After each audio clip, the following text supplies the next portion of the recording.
Bueno, buenos días, mi nombre es Mairena Burco, soy residente de primer año de clínica médica y el día de hoy les vamos a compartir un caso clínico que se titula Lo que no se busca no se encuentra, un diagnóstico con peso clínico sobre una paciente que tuvimos eh, trabajando en la intervención. Bueno, se trata de una paciente de sexo femenino de 29 años de edad, con antecedentes, tiene un trastorno de conducta diagnosticado hace varios meses de larga data, el cual se exacerbó en los últimos meses, secundario a un episodio de estrés que tuvo, a un evento traumático que tuvo, que viene en seguimiento por el servicio de psicología y de psiquiatría. Además de esto, la paciente, bueno, este episodio se le exacerbó con la habilidad emocional, llanto fácil y fue medicada en ese momento. Además, también viene en tratamiento homeopático para bajar de peso, que también, como dato, este tratamiento lo suspendió días previos a la consulta.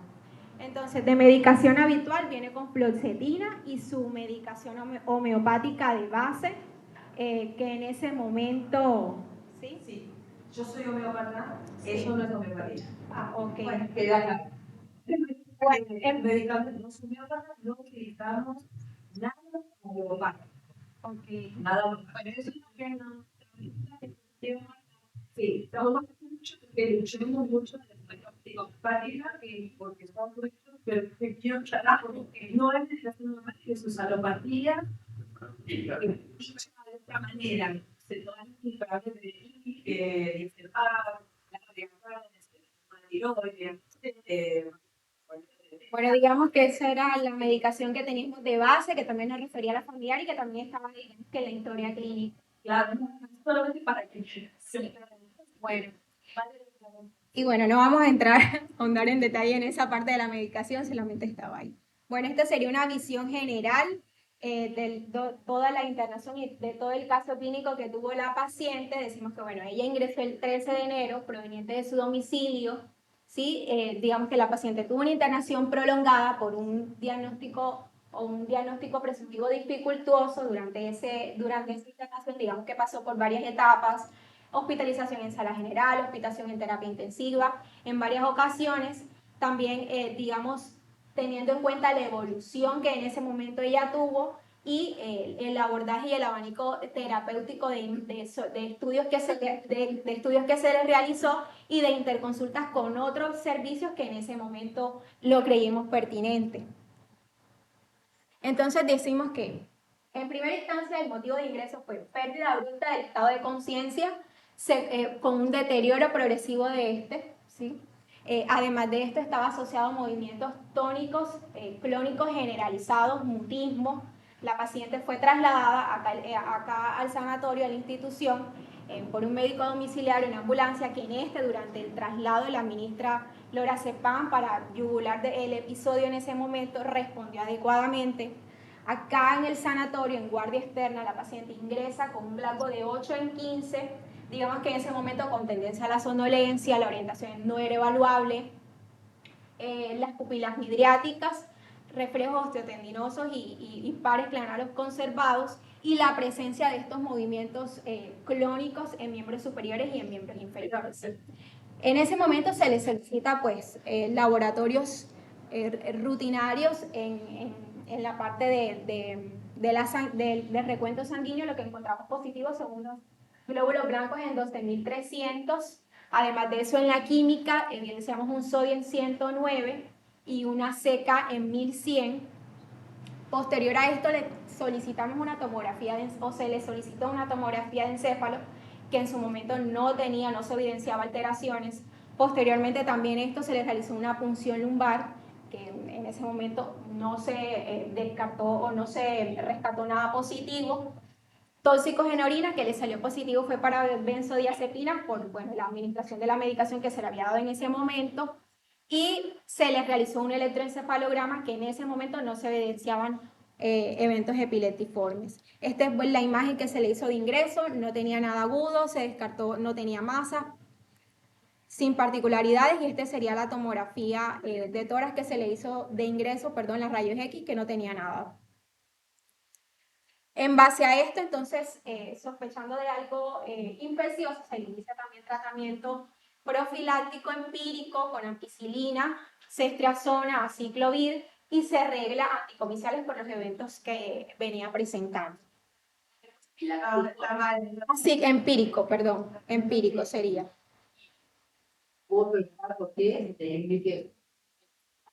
Digamos que en ese momento estábamos pensando también de algo infeccioso, pero este resultado aún no lo teníamos.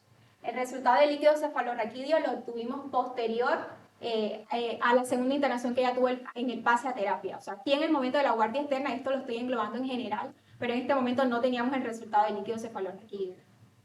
es una conducta de guardia. Sí. Dice que mientras estaba en su casa, ella misma llamó a la ambulancia y le mandó un mensaje a su papá, le dice que no se sentía bien, pero no dijo exactamente qué tenía. Ella llama a la ambulancia y cuando su papá se levanta, se encuentra que el médico está en casa revisando. Y aquí por la ruta es que empieza a hacer todo igual, la atención de la conciencia, cuando llega aquí, que está con estos movimientos normales, estereotipados, con cierta postura distónica en el izquierdo, movimiento estereotipado en la derecha, y digamos, no atendía al llamado, lo decían muy mejor. Y esto era continuo, no es que sospechando algo epiléptico, me muestra muy continuo de que llegó de su casa a todo el tiempo mientras estuvo en el lugar. Se le gusta y el líquido se está metiendo a Sí, eso. Sí, posteriormente voy a estar hablando de eso. Bueno, digamos que hasta este punto la paciente no tuvo mejoría de la sintomatología, persistió con el cuadro clínico, al contrario, tuvo un deterioro también progresivo del estado neurológico y se decide su pase entonces a unidad cerrada. Entonces aquí pues le hacen la corrección correspondiente de su trastorno hidroelectrolítico, se categoriza también, se le agrega el diagnóstico de una hiponatremia severa sintomática. Además de eso, también por los valores elevados de la seca, una ratomiólisis secundaria al episodio convulsivo que tuvo. Y recibimos como tal acá en terapia los resultados del cultivo, que en ese momento fueron negativos, de las serologías que también fueron negativas, y del electroencefalograma que ya había mencionado que no tenía cambios epileptiformes. Entonces, acá a esta instancia se suspende el tratamiento que se le había administrado, antibiótico y antiviral, y en este trance, durante estos días de internación, la paciente tuvo una leve mejoría del estado general, pero digamos que no tuvo una progresión a su estado basal neurológico. Entonces, bueno, se decidió su pase a sala general para continuar con el seguimiento. Y acá en sala general, primero la valoró psiquiatría del 13 al 17, serían 4 días. Sí. No, no, no. No, una paciente delgada, estaba pesando aproximadamente unos 65 kilos. Que eso sería otro punto de que ella venía con pérdida de peso también.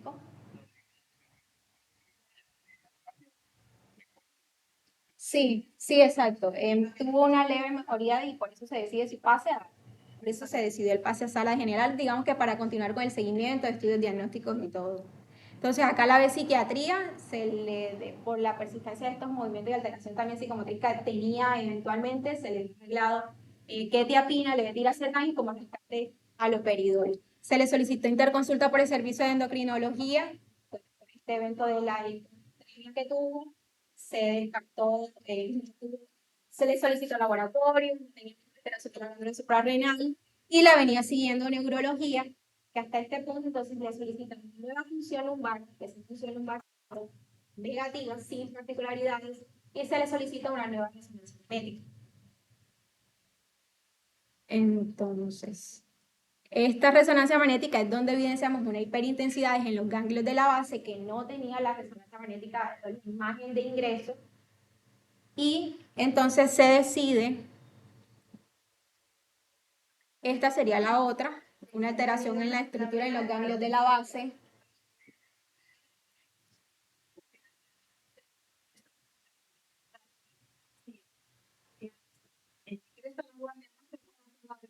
sustancia por el cual simplemente tenía mínimo pilar a la sedación. Cuando se pide, pasa a la clínica y queda pendiente.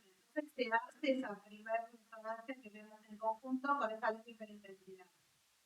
Luego sigue evolucionando, no necesita evaluación, ahí en conjunto con la urología se vuelve a una nueva, que es la de los dos, y donde se ve.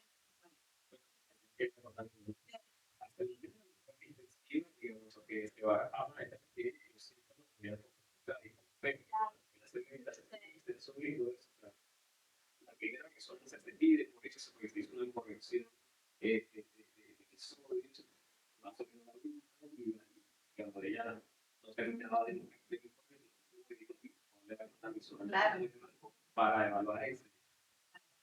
Ahí, digamos, Se termina manejando en la sala, porque hoy tengo que esperar que la sedación, esta primera. Y después hay una nueva. Sí, esta sería la serie. Esta es la que se solicita, la terapia que se hace cuando está en la sala. Y después, como sigue evolucionando,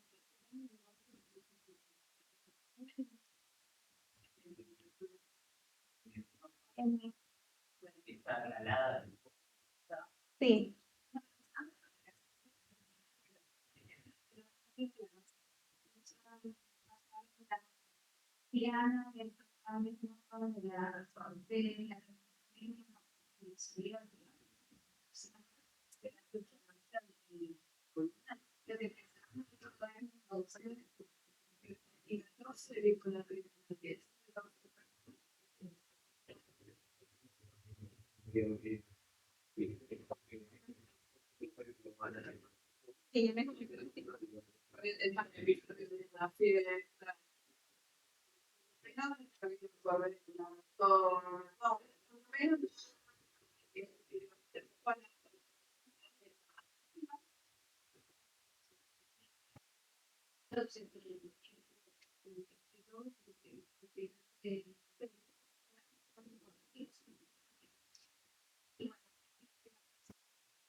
la segunda parte sería A ver. Que en su momento se descartó de pronto la melónisis por la sobrecorrección también eventual que tuvo del sodio. Eso fue por eso también que se le hizo la imagen. Y esta sería la segunda imagen, que a nivel temporo-occipital es donde se ve la alteración, la afectación en la sustancia. Esta sería como la más influyente.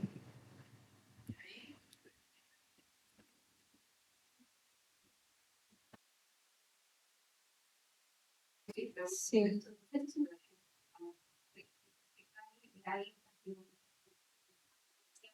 bilateral, pero línea de pecho.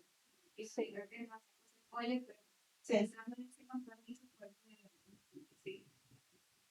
Pero Sí. bueno, en la gente joven, van a hacer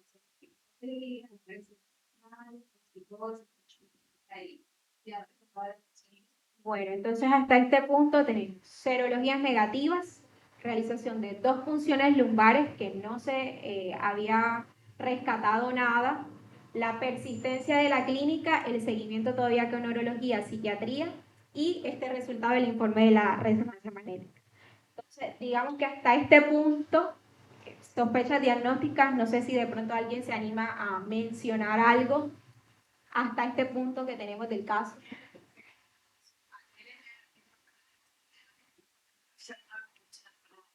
No, digamos que la interpretación de la imagen, informe como tal. Sí, sí el diagnóstico prescriptivo.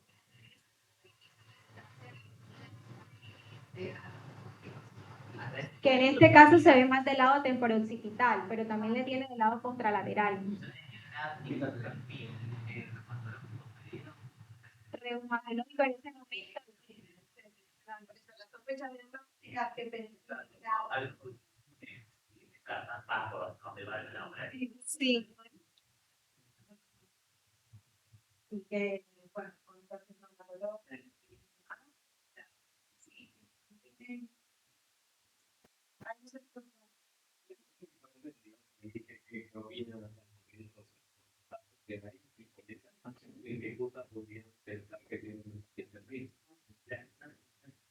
La segunda función estaba normal también. Serologías negativas, las dos funciones normales, solamente positivo esto y la persistencia de la clínica. Con menor intensidad, exactamente, pero persistía. Digamos que la alteración psicomotriz, la alteración del sensorio, pero digamos que era fluctuante. Y la persistencia de estos movimientos clónicos. Sin dolor, sin fiebre.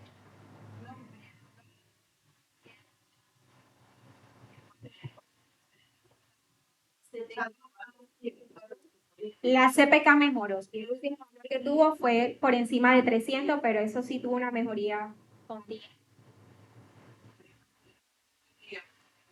Sí.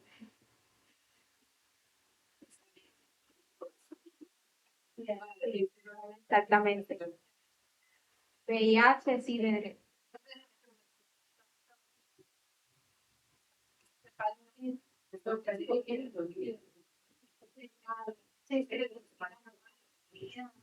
Ahora más adelante lo que diga. para el líquido de ingreso tenía negativo. Sí. Claro. Bueno. Por eso.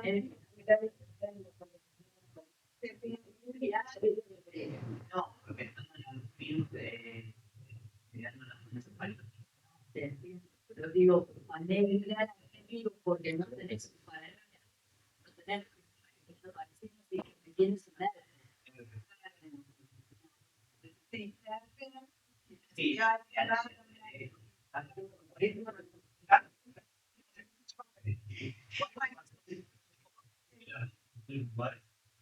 Eso fue entre la primera internación que tuvo en la primera guardia y la primera internación que tuvo en sala general, como 5 o 6 días.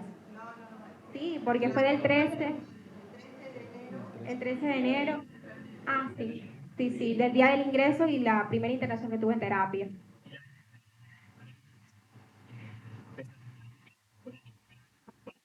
Fueron en las... Sí, porque la primera también tenía. La primera también tenía.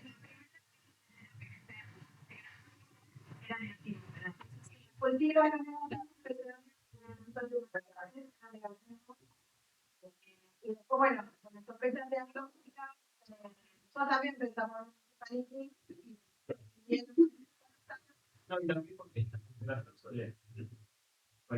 parálisis infecciosa, la RP-Simples son frecuentes parálisis temporales. En la comunidad, en muy competentes, entonces, hay escrito que un 5% es muy bajo, existe, en los casos pueden tener con un líquido normal en las primeras radiaciones nerviosas del clínico.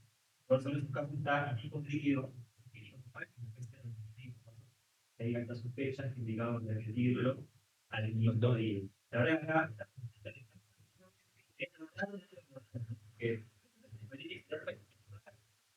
hablando de 10% de líquidos informales que es los negativos, pero bueno, en todos lados la esférica está aquí y la clínica está como representación. Que me parece que nos han hecho una repetición de la cosa. bueno, entonces, no, no,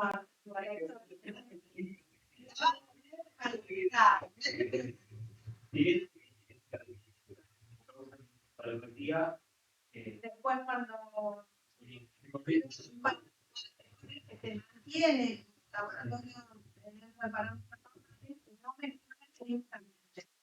Entonces ahí en primer conjunto es cuando se vuelve a hacer una función local, que también sigue siendo un poquito alternativo, bueno, tenemos todo lo demás, después lo vamos a que fue todo, la clínica de la paciente y el conjunto también las profesiones y junto con el servicio de neurología, nuestra sospecha más infecciosa era una auto. ¿Sí? Por cual ahora, Antonio, Sí. a poner actualizar el tema para estar entendiendo más. Hay un cambio evolutivo entre las mujeres y la persona. En realidad,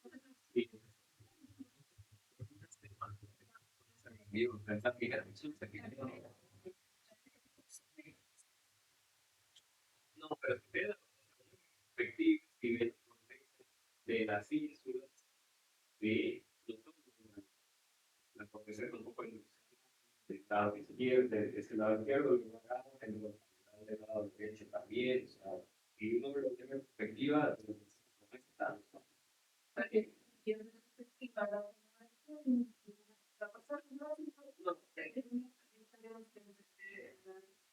Un poco notada. Sí, está un poco notada algo. Sí, se ve alguna diferencia en los ventrículos, pero se ve alguna diferencia en los ventrículos, pero es porque está rotada la imagen al inicio.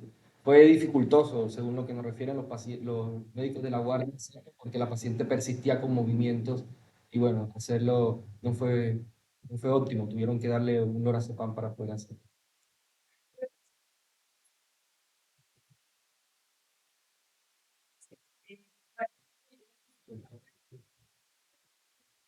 No, no.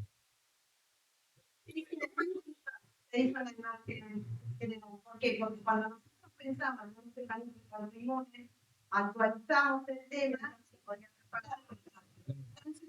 Bueno, Fue que nos pensamos, sí. actualizamos el tema y después le contamos, le vamos a contar todo el proceso. Buenas tardes. Buenas tardes, mi nombre es Antonio del Río. Bueno, en este punto de la evolución de la paciente, junto con el servicio de neurología, la sospecha diagnóstica más fuerte fue la de una encefalitis autoinmune. Bueno, y entonces a partir de aquí hicimos una revisión bibliográfica, buscamos el marco teórico y bueno, y ahí pudimos identificar cómo seguir la evolución de nuestra paciente. Bueno, el objetivo de esta presentación aquí es que yo les muestre pues un marco de la enfermedad, dejar claro algunas definiciones, cómo hacemos el diagnóstico, cómo se hace el tratamiento, cuál es la evolución, el pronóstico y bueno, al final una revisión bibliográfica basada en el caso.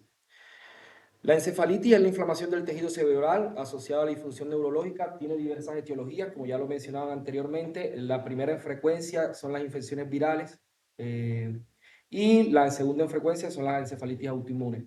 En tercer lugar tenemos la encefalitis postinfecciosa, que también la conocemos como las encefalitis agudas diseminadas. A grandes rasgos, la encefalitis autoinmune podemos encajarla dentro de dos grandes grupos, que son las asociadas a anticuerpos contra proteínas de superficie celular neuronal y las proteínas intracelulares, que también conocemos como onconeuronales. El diagnóstico está basado en la detección específica de estos anticuerpos. El más común para el de superficie celular neuronal es el NMDA, que fue el que en primer lugar se sospechó en nuestra paciente por ser una paciente joven, pero este está asociado a, por ejemplo, a teratomas ováricos. Entonces, como veremos en la evolución más adelante, se le hizo todo el screening para descartar esta patología. Y en anticuerpos onconeuronales, el más común es el HU, que suele ser más frecuente en los pacientes adultos mayores y está asociado a, por ejemplo, cáncer de pulmón, de células pequeñas o cáncer testicular. Entonces, pasa algo de que el diagnóstico está basado en la detección de estos anticuerpos, pero la evolución de nuestro paciente es más favorable si iniciamos el tratamiento cuanto antes. Entonces, para poder iniciar el tratamiento no esperamos el reporte de estos anticuerpos positivos, ya sea en líquido cefalorraquídeo o en suero. En primer lugar, lo pensamos cuando hay la aparición rápida, es decir, en 3 meses de al menos 4 de los siguientes síntomas. Uno es el comportamiento anormal. La mayoría de los casos son pacientes que tienen evolución o lo encajamos como pacientes en seguimiento por psiquiatría. Tiene algún tipo de disfunción cognitiva, disfunción del habla, convulsiones, trastornos del movimiento asociados a disinesias. Pueden tener trastornos en la postura, muchas veces tienen posturas anormales o rigideces. Disminución en el nivel de conciencia y disfunción autonómica, muchas veces tienen hipoventilación central también. También debe tener claro de que deben de cumplir uno de los siguientes parámetros: un electroencefalograma normal, dado por ya sea actividad focal o difusa lenta o actividad epiléptica o un líquido cefalorraquídeo que puede no tener pliocitosis o bandas oligoclonales. Claramente, bueno, tenemos que excluir lo razonable, las otras causas, trastornos psiquiátricos, tumores encefálicos, enfermedades desminimizantes, por ejemplo, dentro de las más comunes. Bueno, el abordaje de estos pacientes siempre que llega una guardia, como si sospechamos que tiene una encefalitis autoinmune, debemos, además de las imágenes, bueno, lo más accesible es un líquido cefalorraquídeo, que en gran mayoría de los casos puede tener pliocitosis linfocitaria, glucosa normal, hiperproteinorraquia y ausencia de patógenos en la punción de Gram, en la tinción de Gram. Índice elevado de IgG y presencia de bandas oligoclonales. O sea, que exista esto nos enfoca más al diagnóstico, pero que no exista, bueno, no nos hace descartar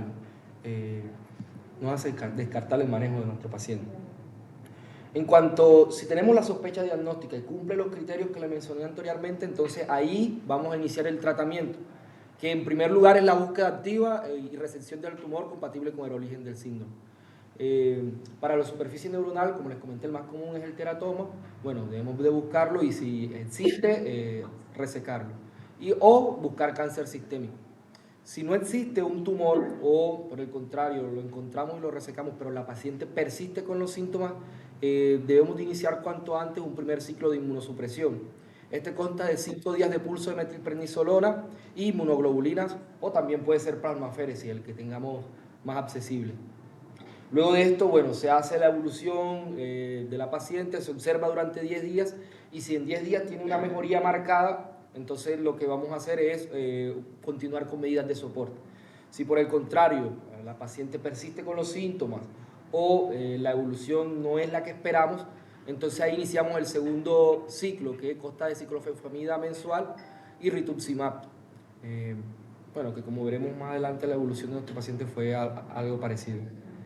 En los pacientes que tienen tumores, luego de cumplir con el segundo ciclo, que no tienen tumores, lo que debemos de hacer es un seguimiento a 1 año con inmunosupresión, ya sea con micofenolato o aciatropina. Esto para evitar los altos índices de recaída luego de la recuperación de nuestro paciente. En cuanto al pronóstico, la vamos a evaluar en 3 grandes grupos. El primero es si nuestra paciente es seronegativa, es decir, si en el suero o en el líquido cefalorraquídeo no encontramos estas proteínas, la evolución es variable. Se dice que el 50% de nuestros pacientes van a tener un buen resultado a los 2 años, es decir, un poco más de la mitad, pero esta va a estar directamente influenciada si este paciente tuvo un estado epiléptico refractario al ingreso o antes de iniciar la terapia, si nuestros pacientes son mayores a 60 años o si por algún motivo se retrasó la terapia inmunosupresora con inmunoterapia, bueno, como les comenté anteriormente. El segundo gran grupo son los pacientes que tienen encefalitis autoinmune con anticuerpos contra proteínas de superficie neuronal. Estos son, en teoría, los pacientes que tienen mejor evolución. Se dice que el 71% de nuestros pacientes, después de iniciar la inmunosupresión, regresan a la vida laboral o a su vida escolar habitual. En algunas revisiones de casos, vemos que el 43% tienen síntomas neuropsiquiátricos persistentes, pero bueno, en general el tratamiento es favorable. Y el tercer grupo son los pacientes que en el líquido se encuentra encefalitis con anticuerpos contra proteínas intracelulares, es decir, los onconeuronales. Este es el que tiene peor pronóstico porque lo que vemos es que siempre están asociados a síndromes paraneoplásicos y según el tipo de proteína que encontremos, se dice que en algunos casos llega hasta el 100% de evolución desfavorable. Bueno, es una revisión bibliográfica del caso. Vemos que este artículo es reciente, es publicado en noviembre de 2024 y, bueno, y se basa en la observación retrospectiva de 1.104 pacientes que fueron desde el 2016 hasta el 2022 en los Países Bajos. Lo que se vio en este estudio fueron que el 73% de los pacientes tuvieron anticuerpos contra antígenos de superficie neuronal positiva, siendo el más frecuente el anti-MDRA, que es asociado a mujeres jóvenes, como le había comentado, asociado a teratoma, y el 27% restante tenían anticuerpos onconeuronales, siendo el HU el más común y que lo encontraron más en pacientes adultos mayores asociado a cáncer de pulmón de células pequeñas. Como tal fue el estudio de mayor tamaño y de mayor peso que pudimos encontrar y que pudimos también extrapolar a nuestro caso clínico. Acá arriba, en primer lugar, vemos esta carta de autor que nos pareció muy interesante, se publicó en el 2021 en la revista americana de salud mental y psiquiatría, y lo que le expresan al autor en ese momento es que había un psiquiatra en Florida, en Estados Unidos, que tenía un paciente con iguales características del nuestro. Es decir, una paciente femenina de 29 años que a partir de los 20 años tuvo un diagnóstico, un seguimiento por psiquiatría, por un trastorno de ansiedad asociado a movimientos involuntarios, pero que, bueno, tenía seguimiento con el psiquiatra, nunca se le dio como mayor relevancia. Pasa de que al cumplir 27 años ella tiene un deterioro agudo del estado de conciencia asociado a movimientos de los miembros superiores, consulta una guardia, en la guardia le hacen líquido cefalorraquídeo, el líquido cefalorraquídeo es negativo, y con la alta sospecha de encefalitis autoinmune inicia el tratamiento inmunosupresor, y esta paciente al año evolucionó favorablemente, retomando nuevamente sus actividades diarias. Entonces, si lo comparamos con nuestra paciente, en realidad es muy similar. Bueno, y al final vemos este consenso. En Argentina no existe un consenso argentino para las recomendaciones del diagnóstico y el tratamiento de la encefalitis. En el 2024 en Brasil los neurólogos se reunieron y bueno, hicieron un consenso en cuanto a cómo sospechar, diagnosticar y manejar las encefalitis autoinmunes, y si lo comparamos con el manejo y la evolución que hicimos durante la internación de nuestro paciente, fue muy similar. No sé si No, bueno, o sea, ahora es una paciente que está con gente joven, sin antecedentes patológicos, una técnica, la centríca elevada, con deterioro sensorio, con un cuadro aparentemente psiquiátrico, ¿sí? Claro. Entonces, esos pacientes son difíciles de abordar porque no estudiamos síntomas de encefalitis. Si uno piensa en encefalitis de la fase aguda, estaría pensando en un paciente por ahí con fiebre, por ahí con y no puede haber alteración de la conciencia. Y más adelante, en las semanas subsiguientes, piensan en esto de claro. Y incluso que puede persistir por meses. Entonces, es importante que esta clase de pacientes sean evaluados desde el punto de vista neurológico, que ahí es que se les suele escapar esta clase de patologías. Suele ser muy fluido. Y por ahí es algo que ocurrió con esta paciente, porque no era evidente el cuadro principal. Hubo cierta evolución aguda dentro de todo lo que ocurrió, y había diversas opciones que embarraban un poco la cancha, esto lo encontré y todo eso. Por ahí uno hubiera perdido tantos días si no hubiera aparecido este factor de encontré. Ahora, la imagen, si bien no era absolutamente normal al principio, en cosa de una semana se vio un cambio impresionante, ¿no? Que fue lo que ya aprendió toda la sala. Parte del hecho de que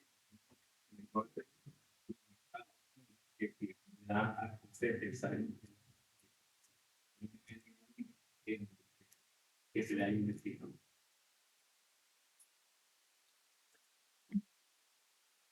Buenas tardes. Soy Master López, residente de primer año. Y entonces vamos a dar continuidad al caso. Acá una cronología, una línea cronológica para recapitular un poquito qué fue lo que pasó con la paciente. Un caso bastante complejo, como se pudo ver, pero bueno. Día 13, guardia, ¿sí? Por la convulsión que tuvo, el deterioro del sensorio, dentro de todo agudo, lo cual en su momento se descartó lo que sería una meningitis. Pasó a unidad de terapia intensiva, lo cual se suspendió todo el tratamiento y entró con un diagnóstico de una hiponatremia severa sintomática, lo cual hasta el momento ese era el principal diagnóstico, o sea, la principal sospecha diagnóstica. Una vez corregido el sodio, el cuadro persiste, por lo cual abre más un abanico de opciones y de diagnósticos. Se hace entonces una nueva PL, una nueva resonancia, un electroencefalograma, y se solicita anticuerpos onconeuronales. Vista la estabilidad del cuadro de la paciente en terapia intensiva y dentro de todo una mejoría parcial del cuadro, o sea, en lo que serían las convulsiones principalmente, ya dejó de convulsionar una vez que estaba instaurado el tratamiento, la paciente ingresa en sala general, para ser más específico, al tercer piso de clínica médica. lo cual se solicita entonces un gabinete de estudios, lo cual dentro de ellos se pide onconeuronales, como habíamos charlado previamente, o sea, principalmente el HU, el YO, U, además de lo que sería un antígenos neuronales de superficie, ¿sí? Lo cual, frente al cuadro clínico, se trataba de una paciente joven y el principal antígeno neuronal de superficie en estos casos está dado por el NMDA, anticuerpo, se solicitó ese también. Además de lo que sería estudios complementarios, o sea, laboratorios complementarios, que a lo que nosotros llamamos como el laboratorio confusional también, para descartar otras causas. Frente a la sospecha de la paciente que vendría a ser una encefalitis autoinmune, en el mismo tercer piso se inició la corticoterapia, en este caso con metilprednisolona, como habíamos charlado previamente. Entonces, se da el primer paso a lo que sería un tratamiento precoz de la enfermedad. 5 días, 5 pulsos, con una mejoría parcial. Frente a la mejoría parcial, se decide dar otro paso más al tratamiento, que vendría a ser en este caso con inmunoglobulinas. ¿Sí? Como era una paciente sin antecedentes relevantes previos y con un buen seguimiento en el caso de lo que sería un diagnóstico precoz, se decidió entonces un paso a unidad cerrada. No porque se descompensó ni nada, sino que para poder realizar el primer ciclo, o sea, el primer manejo con inmunoglobulinas, una vez que las inmunoglobulinas tienen efectos diversos, ¿no? Dentro de todo, lo cardiológico, lo sistémico. Entonces, para una adecuada monitorización, la paciente ingresa a unidad cerrada. Perdón, te interrumpo, ¿no? Para este momento ella, digamos, siguió mejorándose, digamos, deambulaba, estaba, digamos, colaboraba en algo con el examen físico, sí, pero no se terminaba de conectar, no estaba bien orientada, tenía con los párpados la media alta, o sea, como que no terminaba de mejorar. Por eso es que se seguía avanzando en el tratamiento, aparte de no tener ningún resultado de todo eso. Sí, estos anticuerpos no se hacen acá, son todos derivados, así que hasta el momento era una gran sospecha diagnóstica que teníamos. Pero bueno, ante la sospecha, si uno sospecha de la encefalitis autoinmune, un tratamiento temprano como que disminuye un montón lo que serían los efectos secundarios y la progresión de la enfermedad. Así que frente a la mejoría parcial de la paciente y todavía pendiente lo que serían los estudios previos solicitados, que serían básicamente los confirmatorios en este caso, se sigue avanzando con la terapéutica, en este caso inmunoglobulinas endovenosas, terapia intensiva, lo cual se hace también una resonancia de encéfalo que se evidencian las lesiones, que ahora vamos a ver cuáles son. Hubo una respuesta parcial a los corticoides, pero los episodios de excitación psicomotriz persistían, como había comentado el colega, en los párpados entreabiertos, todavía no se terminaba de conectar. Una vez que se cumplió el tratamiento con las inmunoglobulinas y la estabilidad de la paciente sin efectos secundarios mayores, se decidió entonces el paso de vuelta a sala general para un seguimiento y concretar el diagnóstico, que ahí más específicamente es donde ingresa con nosotros en el segundo piso de clínica médica. Lo cual, al examen físico de ingreso nuestro, seguía con la bradicitia, seguía con los temblores, pero era más predominante en lo que sería el hemicuerpo izquierdo, y tendría lo que sería también movimientos del tronco, o sea, cinéticos del tronco, anteroposterior básicamente. Lo que serían los laboratorios que habíamos solicitado previamente, o sea, que se había solicitado previamente, lo que sería el perfil onconeuronal y lo que serían los anticuerpos de superficie encefálica, NMDA, por ejemplo, llegaron, y en este caso, negativos. Estudios negativos. Pero lo que vendría a ser la resonancia magnética de encéfalo tenía cambios. Además de que un electroencefalograma con un trazado asimétrico, desorganizado, con onda lenta más predominante en lo que sería la región temporal izquierda, que si uno observa las imágenes, en lo que sería la región del putamen, se observa lo que serían estas hiperintensidades, que bueno, como dice el cuadro clínico, como dice el Ateneo, el que no busca no encuentra, hay que buscar para encontrar. frente a la sospecha de lo que sería una encefalitis autoinmune, imágenes de resonancia magnética con una hiperintensidad en lo que sería los ganglios de la base, principalmente a nivel del putamen, como que avala bastante el diagnóstico. Sumado a que tenía un electroencefalograma con un trazado lento, como que es otro punto, sumado a la clínica, en este caso se concluye que la paciente realmente tiene una encefalopatía, perdón, una encefalitis autoinmune, avalado con otros estudios bibliográficos, como por ejemplo este que pasó en Brasil, de una paciente que fue diagnosticada con una encefalitis autoinmune, pero sin anticuerpos.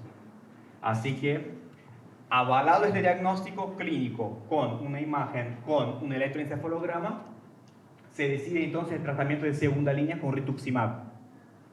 El electroencefalograma, digamos, no es para un neumónico de esta patología. El electroencefalograma, cuando muestra unas letras, lo que está expresando es que hay algo, tipo, puede ser circular, puede ser un cree que tenga una un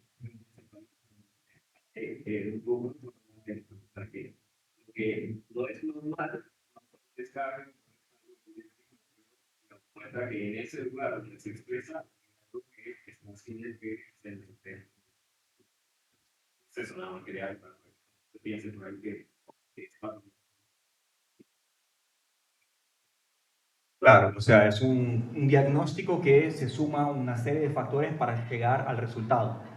En este caso, como ella tenía lo que sería la clínica, sumada a la imagen, que la imagen dentro de todo descarta otras alteraciones, como por ejemplo loes, sangrados, en lo que sería el GRE no se observan restos de hemosiderina, la línea media se encuentra conservada, y lo único positivo en la imagen, en este caso, o sea, lo positivo para pensar en un diagnóstico vendría a ser la hiperintensidad en los ganglios de la base, principalmente en el putamen, como que nos avaló también un poco más en conjunto con los demás servicios, incluso de neurología, a llegar al adecuado diagnóstico y por fin llegar a un adecuado tratamiento, en este caso rituximab. Cumplió el primer ciclo, todavía en piso, en el segundo piso de clínica médica, lo cual permaneció con un estricto control de signos vitales y control clínico, visto los principales efectos adversos del rituximab, que también andan por el lado cardiológico, como por ejemplo cardiotoxicidad.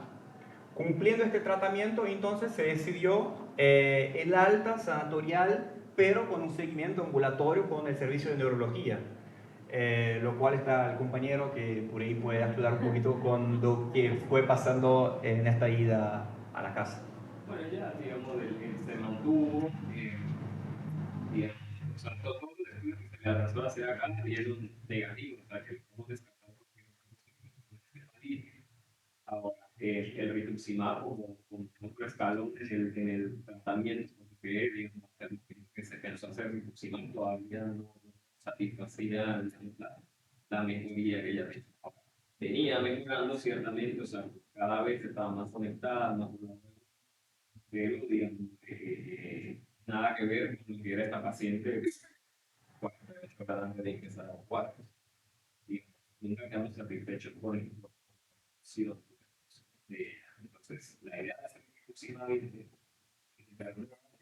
tratar de ofrecerle algo, sí, así que bueno, como ya viste, ya estaba estable, tenía, no sé, más de 50 días de hidratación y en hacemos de reducir, se le hace un buen y se le va para su casa.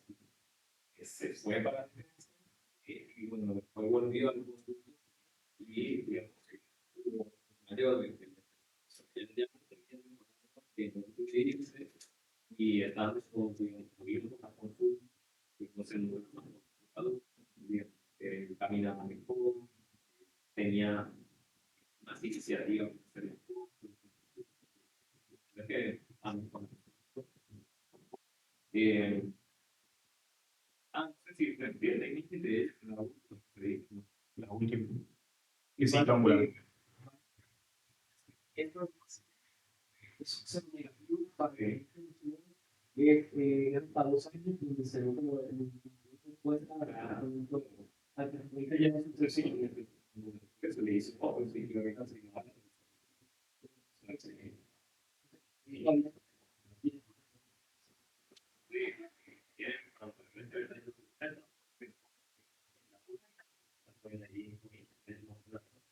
Ahí,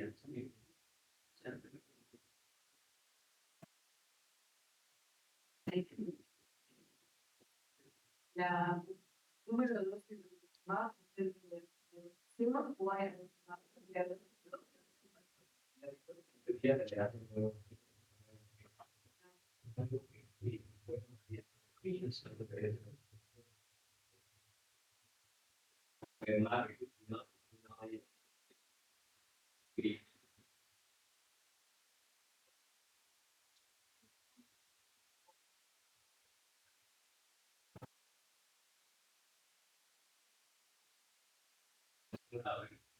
Está bien así.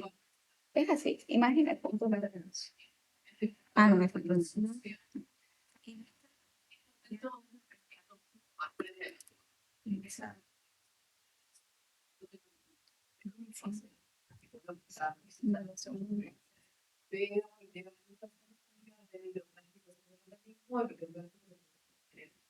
y yo imagino, ¿no? Entonces, agarramos un plástico, presentar para que hay algo, alguien que investiga esto, esta horribilidad que estamos viendo en determinados órganos y sistemas nerviosos, está asociado a esto. y no diría que por ahí pensaría que con este tema de subir a los no sé qué, se paciente, teniendo de algo así, en el contexto de la paciente, una discusión. Algo que esto digo, que incluso intentando guiar los eso, de algunos, o sea, la paciente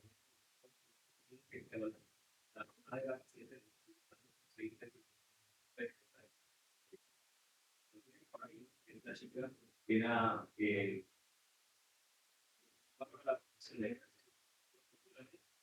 y aparte también tenía la costumbre de hoy en la cultivar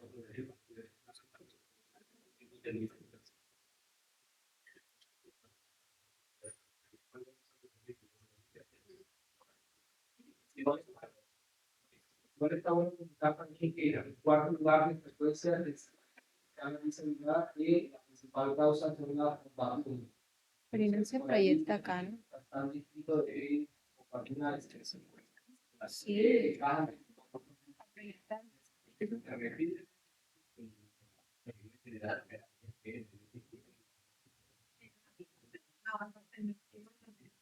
Ay, creo.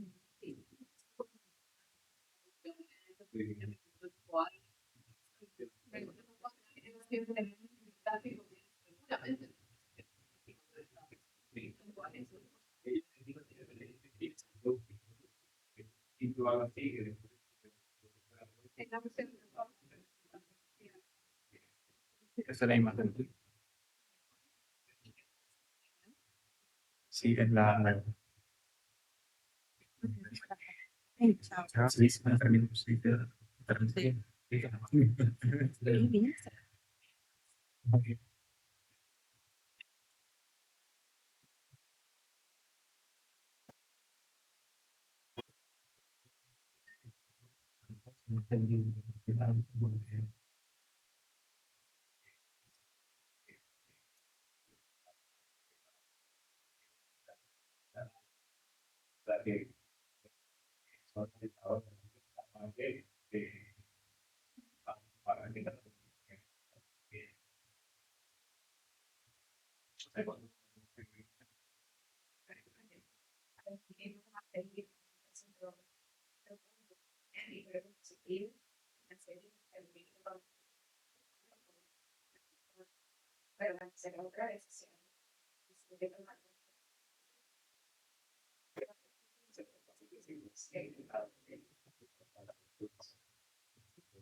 Sí,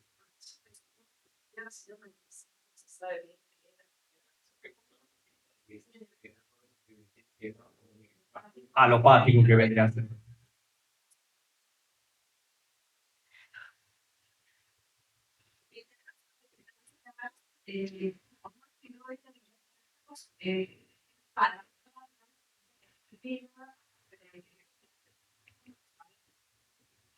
cerrado.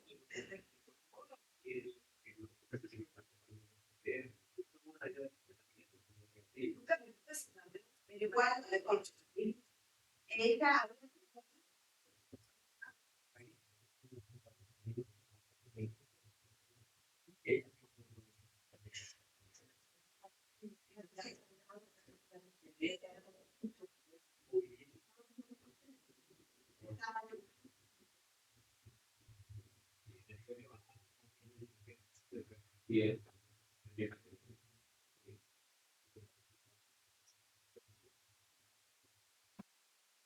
En el contexto de ella, que no se lo digo, él también está haciendo él, también era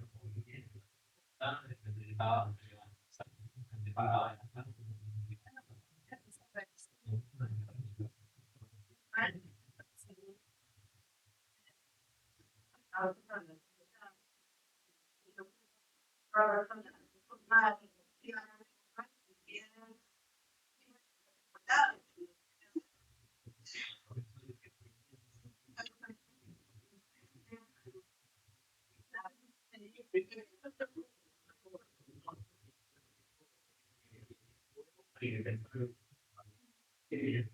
Claro, es como...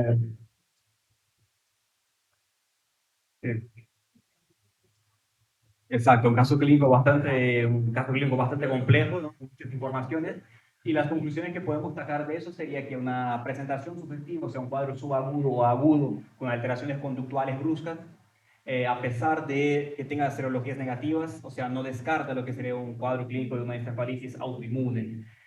Una vez que se descartan los diagnósticos diferenciales, que como fue el caso de esta paciente, tenían innúmeros diagnósticos diferenciales desde la ceca aumentada, rhabdomiólisis, hiponatremia severa. Una vez que se descarta todo eso, también nos sobra este diagnóstico que viene a ser la encefalitis. La terapéutica precoz es bastante eficaz en lo que sería el tratamiento de la paciente. Una vez que una terapéutica temprana disminuye un montón lo que sería la progresión de la enfermedad y reduce un montón los efectos secundarios de la misma. El seguimiento multidisciplinario en este caso fue un pilar en lo que sería el diagnóstico y el tratamiento de esta paciente, desde lo clínico, neurológico, psiquiátrico, además del apoyo de la unidad cerrada, la UTI, fue fundamental para poder llegar a este tratamiento y este adecuado diagnóstico. Y una lección clínica para nosotros es que la encefalitis autoinmune es algo que existe, es algo que tiene que estar siempre a nuestro pensamiento, más aún en pacientes que no tienen antecedentes clínicos relevantes o que tengan una progresión rápida de un deterioro neurológico sin una explicación clara para el caso. Así que esa es la bibliografía, en la cual sacamos bastante información para aportar. Y bueno, muchas gracias por la atención.